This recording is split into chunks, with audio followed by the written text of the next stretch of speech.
Hello बच्चों, क्या हाल चाल है। मैं Shahid Khan biology world class में आपका स्वागत है। तुम्हारा beautiful channel biology world class, जिसमें हम पढ़ रहे हैं डाइजेस्टिव सिस्टम। और हमने पार्ट 1, पार्ट 2, पार्ट 3 हमने कवर कर लिया है और आपको वीडियो मिल जाएंगे, आप सर्च करके देख सकते हैं। आज हम बात करेंगे पार्ट 4 की, जिसमें हम पढ़ेंगे गैस्ट्रिक ग्लैंड यानी स्टमक की गैस्ट्रिक ग्लैंड। तो हेडिंग डाल लेते हैं सबसे पहले हम, गैस्ट्रिक ग्लैंड।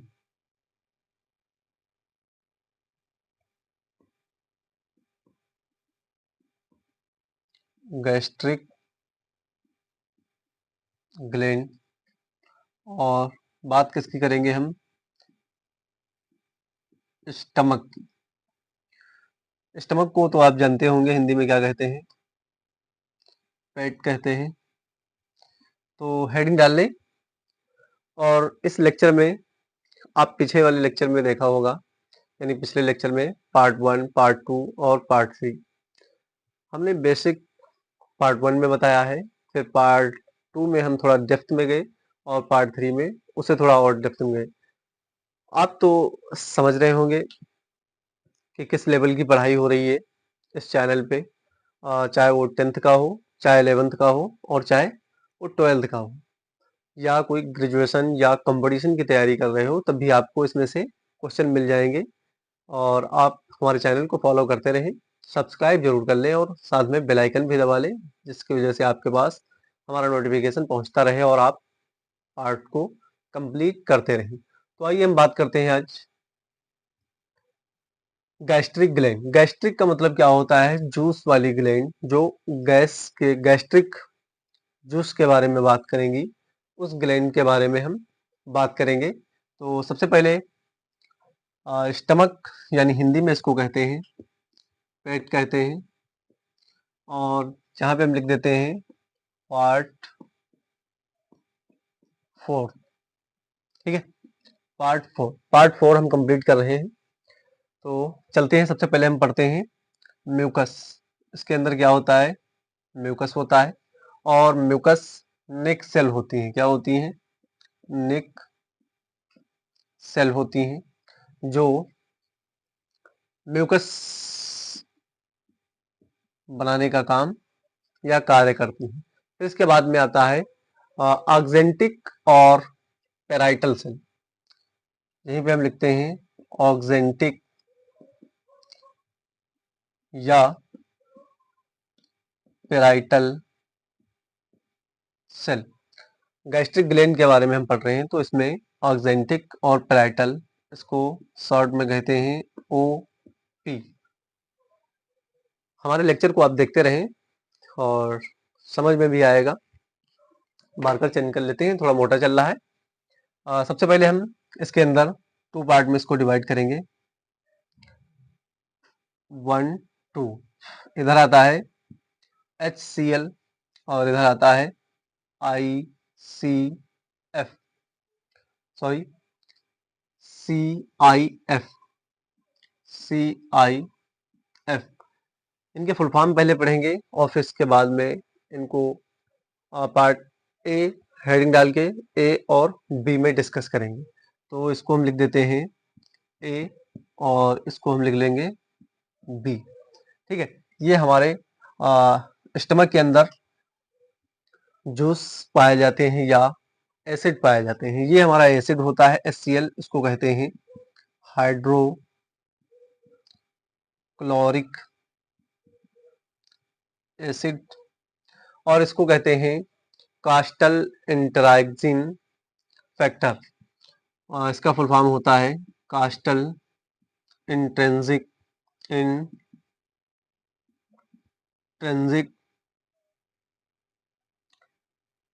फैक्टर। तो सबसे पहले हम बात करेंगे ए पोर्शन की, जिसके अंदर आता है HCl यानी हाइड्रोक्लोरिक एसिड। ये इसका नेचर कैसा होता है? HCl एसिडिक होता है। कैसा होता है? एसिडिक होता है। और इतना स्ट्रॉन्ग एसिड होता है, जिसका पीएच होता है 1.8, इसका पीएच 1.8 होता है। हमारे यूरिन का पीएच कितना होता है, कमेंट बॉक्स में आप इसका आंसर बताएंगे। हमारे यूरिन का पीएच कितना होता है, और हमारे दूसरा क्वेश्चन है हमारे ब्लड का पीएच कितना होता है, ये भी आप क्वेश्चन बॉक्स में बताएंगे, या सॉरी कमेंट बॉक्स में बताएंगे।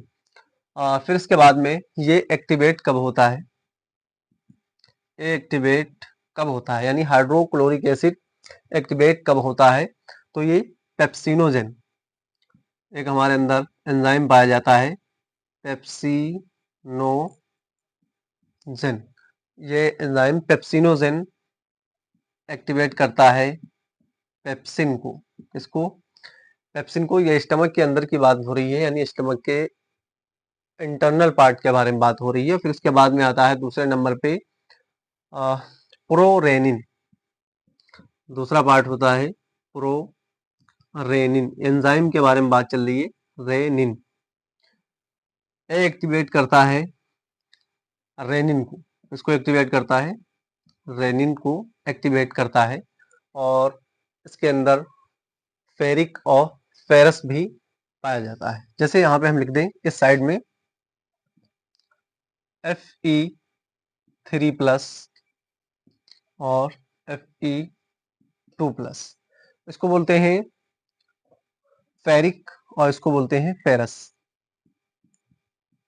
फेरिक और ये होता है फेरस, ये आयरन फॉर्म में पाया जाता है, जिसको बोलते हैं एब्जॉर्बल फॉर्म। यहाँ पे लिख देते हैं एब्जॉर्बल फॉर्म, एब्जॉर्बल फॉर्म। आप कंप्लीट 11th हमारे साथ जुड़े रहें, और हम कंप्लीट 11th पढ़ाने का प्रयास कर रहे हैं, जिसके अंदर हमने केमिस्ट्री का सिर्फ पीरियोडिक टेबल पढ़ाया है पार्ट 1 और पार्ट 2 में, आप जाकर के देख सकते हैं यूट्यूब पे periodic table part 1 part 2 biology world class by Shahid Khan. और हम अक्सर करके ह्यूमन फिजियोलॉजी पढ़ा रहे हैं। ह्यूमन फिजियोलॉजी में हमने स्केलेटल सिस्टम को कवर कर लिया है, उसके जॉइंट्स हमने पढ़ लिए, और फिर उसके बाद में हम रेस्पिरेटरी सिस्टम के कुछ पार्ट पढ़े हैं, और डाइजेस्टिव सिस्टम के आज हम 4th पार्ट पढ़ रहे हैं। डाइजेस्टिव सिस्टम का 4th पार्ट पढ़ रहे हैं, जिसमें आज हम गैस्ट्रिक ग्लैंड यानी स्टमक पेट के बारे में पढ़ रहे हैं। ये म्यूकस होता है, निक सेल्स म्यूकस बनाने का प्रयास करती हैं, ऑक्जेंटिक और पेराइटल सेल यानी ओपी होता है। ये दो भागों में डिवाइड होता है, एक होता है HCl, एक होता है CIF, जिसको HCl को बोलते हैं हाइड्रोक्लोरिक एसिड, और CIF को बोलते हैं, यानी इसका फुल फॉर्म या फुल नेम होता है कास्टल इंट्रैक्सिंग फैक्टर, कास्टल इंट्रैक्सिंग फैक्टर। फिर इसके बाद में हम पार्ट ए के बारे में बात करेंगे, पार्ट ए और पार्ट बी। पार्ट ए में HCl आता है जो एसिडिक होता है, कैसा होता है, एसिडिक होता है, और इसका पीएच कितना होता है, 1.8 होता है। इसका पीएच कितना, 1.8। हमने यहाँ पे क्वेश्चन एक पूछा था आपसे, कमेंट बॉक्स में आप बताएंगे उसका आंसर।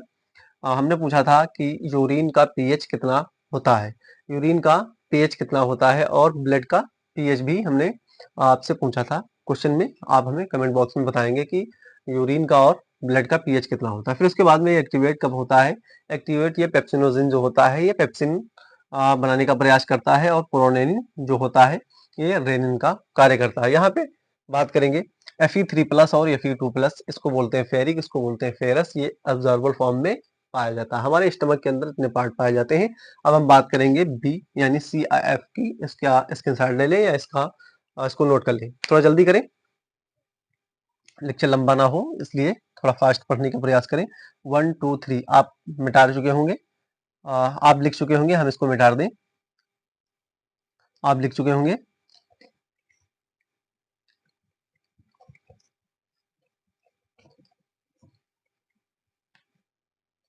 और हाँ, एक बात ध्यान से सुन लें, जो लोग मेंढक की लेग पीस बना के खा रहे हैं वो जरा उसको साइड में रख दें, और हमारे लेक्चर पे ध्यान दें, कॉपी और कलम लेके आए तभी बैठें, खाली मुंह फुला के ना बैठें।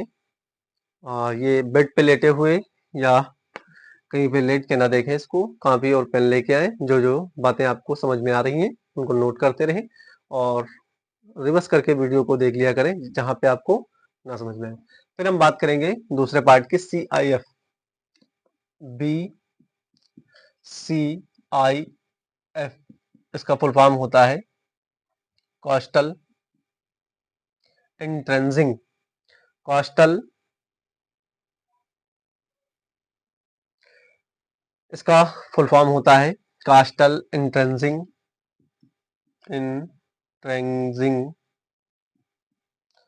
Factor, coastal इंट्रेंसिंग factor. इसके अंदर हमको पढ़ना है ये अब्जॉर्प्शन ऑफ विटामिन B12 करता है। क्या करता है? सबसे इंपॉर्टेंट बात, अब्जॉर्प्शन विटामिन B12, ये क्या करता है? CIF, कोस्टल इंट्रेंसिंग फैक्टर, एब्जॉर्प्शन करता है किसका? विटामिन B12 का करता है। किसका करता है? विटामिन B12 का। ठीक है, फिर इसके बाद में ये डैमेज फॉर्म में पाया जाता है। डैमेज इसमें होता है 1 नंबर पे, 1 नंबर पे होता है आयरन एनीमिया, आयरन एनीमिया, और दूसरा होता है पेरिंकस एनीमिया, पेरिंकस एनीमिया। एनीमिया उस चीज को बोलते हैं जो चीज ज्यादा हो जाए, जैसे आरबीसी हमारी बॉडी के अंदर ज्यादा हो जाती है तो ब्लड में क्या होता है? एनीमिया होने का खतरा होता है या डिसऑर्डर होता है। सबसे पहले एचसीएल का कार्य हम थोड़ा पीछे पार्ट एक छोड़ दिए हैं। एचसीएल का कार्य, एचसीएल का कार्य क्या होता है? तो एचसीएल का कार्य होता है माइक्रो ऑर्गेनिज्म को मारने का कार्य करता है। यानी कि हमारे फूड के साथ में जो माइक्रो ऑर्गेनिज्म आ जाते हैं और स्टमक में स्टोर हो जाते हैं तो उनमें एचसीएल जो होता है उनको खत्म करने का या मारने का कार्य करता है। तो इसको नोट कर लें और इसको बॉक्स के अंदर रख लें। ठीक है, ये नोट करके लिख लें। और फिर इसके बाद में हम पढ़ेंगे अब गैस्ट्रिक जूस। क्या पढ़ेंगे? Gastric juice. यहाँ पे डैमेज की बात पढ़ रहे हैं। आयरन एनीमिया और पेरेंकस एनीमिया दो प्रकार के होते हैं। CIF कोस्टल इंट्रिंसिक फैक्टर होता है। एब्जॉर्प्शन B12, इसका मुख्य कार्य क्या होता है? एब्जॉर्प्शन विटामिन B12 इसका मुख्य कार्य है। ठीक है, HCl का मुख्य कार्य क्या होता है? माइक्रो ऑर्गेनिज्म को मारने का कार्य करता है। माइक्रो ऑर्गेनिज्म को मारने का ये कार्य करता है। तो आप इसको स्क्रीनशॉट ले लें। थोड़ा हम साइड हो जाते हैं और जल्दी से इसका स्क्रीनशॉट लें, फिर आगे हम पढ़ते हैं गैस्ट्रिक जूस। गैस्ट्रिक ग्लैंड पढ़ लिया, अब गैस्ट्रिक जूस हम पढ़ने का प्रयास करेंगे। तो शराबा बंद कर दे अपने साइड का। और जो आपके पास बाहुबली लोग घूम रहे हैं, यानी आपके छोटे बच्चे, भाई बहन, छोटे छोटे बच्चे हैं जो आपके भाई बहन या किसी रिश्तेदार या रिलेटिव के बच्चे हैं, तो उनको जरा वहां से हटा दें और ध्यान से पढ़ें। गैस्ट्रिक जूस हेडिंग डाल लें आप। गैस्ट्रिक ग्लैंड के बाद में हेडिंग आप डाल लें कॉपी पे, gastric gland, gastric juice, JUJUES,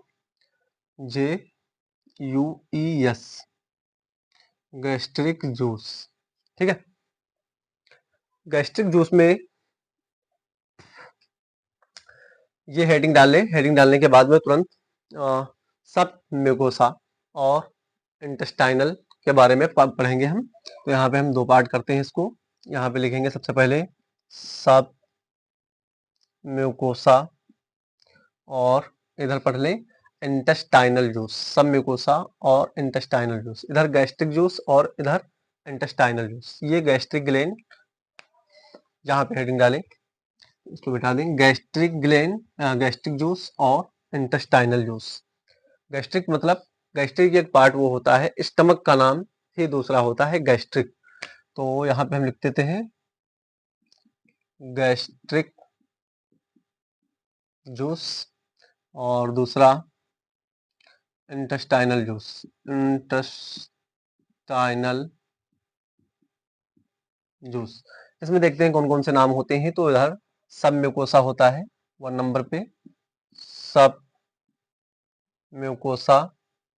और दूसरे नंबर पे आता है बर्नर म्यूकोसा,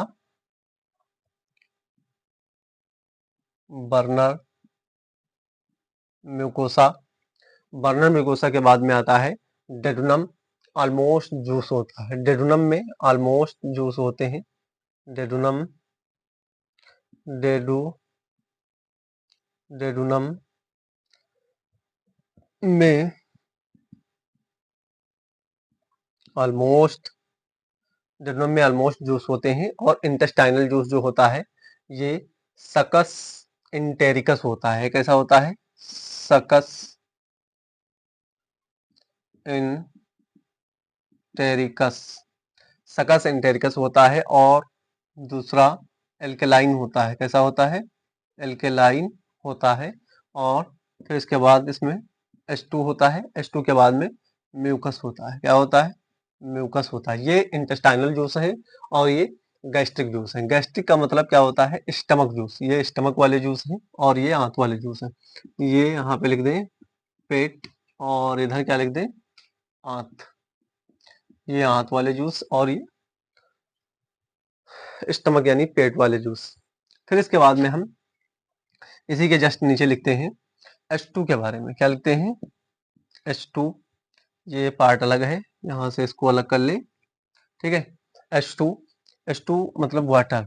वाटर भी पाया जाता है हमारे दोनों जूस में। और फिर उसके बाद में एंजाइम, यहाँ पे लिख देते हैं एंजाइम। एंजाइम के बारे में, एंजाइम कौन कौन से होते हैं? तो यहाँ पे होता है सुक्रोज, सुक्रोज के बाद में माल्टोज, माल्टोज के बाद में लैक्टोज, लैक्टोज के बाद में लाइपेज, लाइपेज के बाद में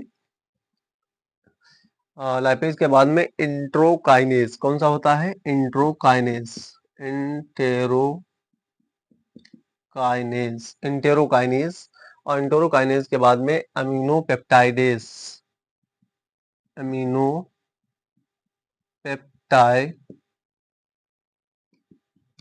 अमीनोपेप्टाइडेज और न्यूक्लियोज,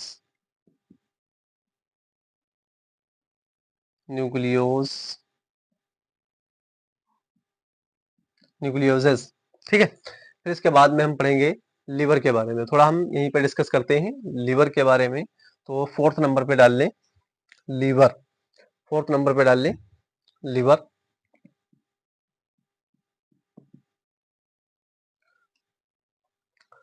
इसको नोट कर लें। फिर इसी के नीचे हम जस्ट तुरंत बताते हैं लीवर के बारे में। H2O वाटर, एक बार फिर से देख लें इसको।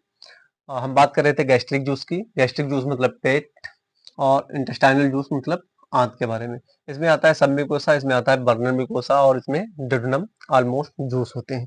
फिर इसके बाद में हम बात करेंगे इंटेस्टाइनल जूस यानी आंत, succus entericus, alkaline, H2 mucus होता है। फिर इसके बाद H2 यानी वाटर होता है। वाटर का एब्जॉर्प्शन दोनों में होता है, एंजाइम सुक्रोज, माल्टोज, लैक्टोज, लेपेज और इंट्रोकाइनेज। फिर उसके बाद में इंट्रोकाइनेज, अमीनोपेप्टाइडेज, न्यूक्लियोजेस होता है। ये हमारे जो होते हैं एंजाइम पाए जाते हैं। कहाँ पे? ये स्टमक और इंटेस्टाइन दोनों में मिलकर के ये भोजन को डाइजेस्ट कराने में बहुत हेल्प करते हैं, इसलिए इनका हम नाम यहाँ पे लिख दिए एंजाइम। नोट करें जल्दी थोड़ा सा। फिर उसके बाद हम 4th नंबर पॉइंट डाल लें, 4th नंबर पॉइंट डाल लें लीवर। यहीं पे इसके नीचे हम लिखते हैं liver, liver 4th number heading डाल लें लीवर। और लीवर में हम पढ़ेंगे accessory gland, accessory gland. Liver में हम पढ़ते हैं एसेसरी ग्लैंड। और एसेसरी ग्लैंड जो होती हैं ये लार्जेस्ट एक्सोक्राइन ग्लैंड होती है। एसेसरी ग्लैंड यानी लीवर जो होता है हमारा, ये लार्जेस्ट एक्सोक्राइन ग्लैंड होती है। ये लार्जेस्ट एक्सोक्राइन ग्लैंड होती है और इस लीवर से हमको एक बहुत इंपॉर्टेंट जूस मिलता है जिसको हम बोलते हैं बाइल जूस। क्या बोलते हैं? Bile juice. इसको नोट कर लें। हमारे लीवर से कौन सा जूस निकलता है? तो बाइल जूस निकलता है। कहाँ से? हमारे लीवर से बाइल जूस निकलता है। और सबसे लार्जेस्ट जो ग्लैंड होती है वो ये देखो, ये एक्सोक्राइन सबसे लार्जेस्ट ग्लैंड है लीवर, और लार्जो इंडोक्राइन ग्लैंड जो होती है, ग्लैंड इंडोक्राइन ग्लैंड जो लार्जेस्ट होती है, लार्जेस्ट होती है, उसको बोलते हैं थायराइड। क्या बोलते हैं? थायराइड। इसको भी बॉक्स के अंदर छुपा के रखें। ये आपके लिए क्वेश्चन बहुत इंपॉर्टेंट है।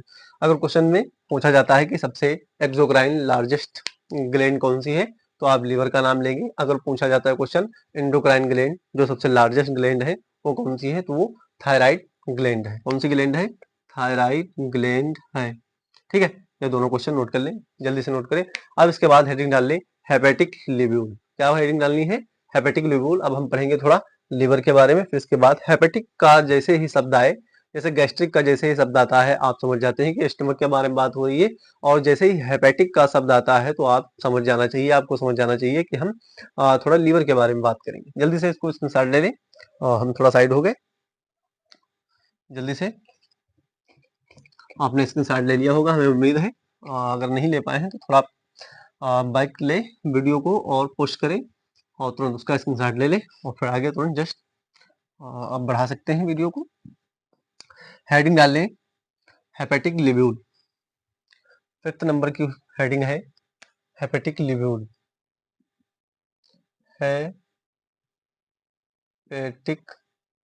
लिब्यूल, L O B U B O U L, B O U L, hepatic लिब्यूल।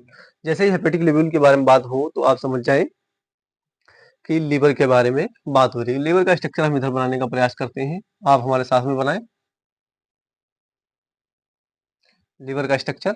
और लीवर में यहाँ से एक खांच होती है और इसके अंदर लिब्यूल्स बहुत सारे होते हैं। क्या होते हैं? लिब्यूल्स बहुत सारे होते हैं। इन लिब्यूल्स को हेपेटिक लिब्यूल कहते हैं। क्या कहते हैं? हेपेटिक लिब्यूल कहते हैं। नोट करते रहें और इसको बनाते रहें अपनी कॉपी पे। हेपेटिक लिब्यूल क्या कहते हैं? हेपेटिक लिब्यूल।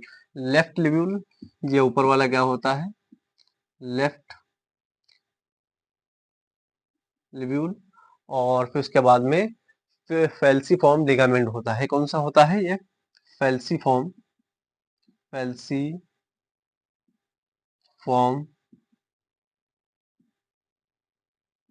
लिगामेंट होता है। फेल्सीफॉर्म लिगामेंट होता है। और ये इधर वाला क्या होता है? राइट लिब्यूल होता है। RIGHT, राइट लिब्यूल होता है। राइट लिब्यूल होता है। और थोड़ा इसके बारे में हम पढ़ते हैं। Structure functional unit of liver होती है। Structural functional functional structural functional unit of liver. ये इसकी रीडिंग है structural functional unit of liver. और फिर उसके बाद में आता है ग्लिसेशन कैप्सूल फाइबर शीथ। दूसरा पॉइंट है इसी का, Glisson's Glisson's capsule Glisson's capsule fibre fibre और fibre sheath. Hepatic lobules of lobules hepatic lobules hepatic lobules hepatic lobules hepatic lobules plus lobules क्या होते हैं? प्लस लिब्यूलस होते हैं। देखिए, structural functional unit of liver होती है, गैस्ट्रिक कैप्सूल फाइबर शीथ होते हैं, हेपेटिक लिब्यूल्स प्लस लिब्यूल्स होते हैं। लिब्यूल्स अगर हम बात करें तो एक पार्ट को लिब्यूल्स यानी लेफ्ट लिब्यूल्स और राइट लिब्यूल्स कहते हैं, और इसमें लिगामेंट बीच में पाया जाता है जिसको बोलते हैं फैल्सीफॉर्म लिगामेंट पाया जाता है, और यह हेपेटिक लिब्यूल्स हमारा कंप्लीट था। अब हम बात करेंगे एक हेपेटिक लिब्यूल्स का स्ट्रक्चर पढ़ेंगे, उसका ट्रांसवर्स रीजन पढ़ेंगे। कैसा रीजन पढ़ेंगे? ट्रांसवर्स कार्ड पढ़ेंगे उसकी, और उसका इसका स्क्रीनशॉट ले लें जल्दी से, और फिर हेडिंग डाल लें हेपेटिक लिब्यूल। हेडिंग तो पहले से पड़ी हुई है, हेपेटिक लिब्यूल, उसको मिटाएं मत, सिर्फ इतना ही लिखें हेपेटिक लिब्यूल्स। और हम एक हेपेटिक लिब्यूल्स का स्ट्रक्चर बनाने का प्रयास करेंगे और देखते हैं स्ट्रक्चर कैसा बनेगा। थोड़ा आर्ट हमारा वीक है, थोड़ा थोड़ा जैसे जैसे हम आगे बढ़ते रहेंगे हमारा आर्ट भी साथ साथ में कंप्लीट होता रहेगा। आप हेडिंग डाल लें हेपेटिक लिब्यूल्स, और हेडिंग को कंप्लीट करें हेपेटिक लिब्यूल्स, और हम स्ट्रक्चर बनाने का प्रयास करते हैं। ये आप भी साथ में बनाएं।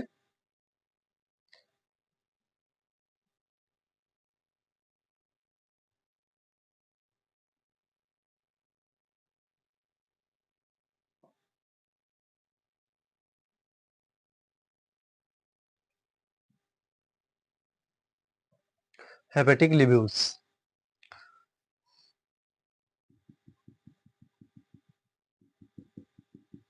हेपेटिक लिब्यूल्स का फिगर है, इसको बनाते रहें आप।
आपको पता है जितने लोग अनएम्प्लॉयड हैं इंडिया में, उसमें मोर देन 80% लोग गवर्नमेंट जॉब की तैयारियां कर रहे हैं, इसलिए अनएम्प्लॉयड हैं। लोग अनएम्प्लॉयड इसलिए हैं क्योंकि जो उनका स्किल सेट है और जो उनकी एक्सपेक्टेशन है कि मुझे नौकरी मिले, वैसी नौकरियां नहीं मिल रही।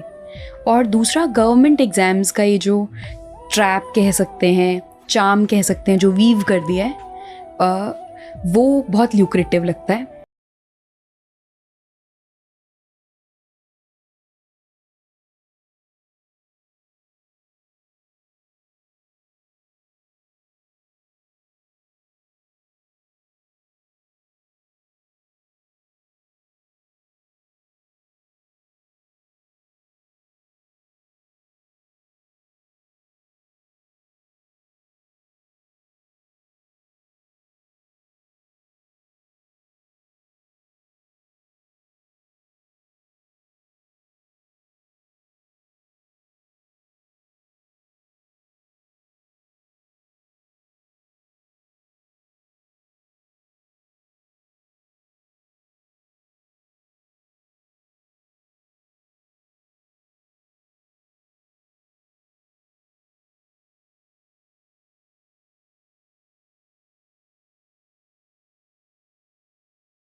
और लापरवाह लड़का वो चाहता है कि वो पढ़ने में तेज हो जाए, लेकिन तेज लड़की कितना मेहनत करना नहीं चाहता।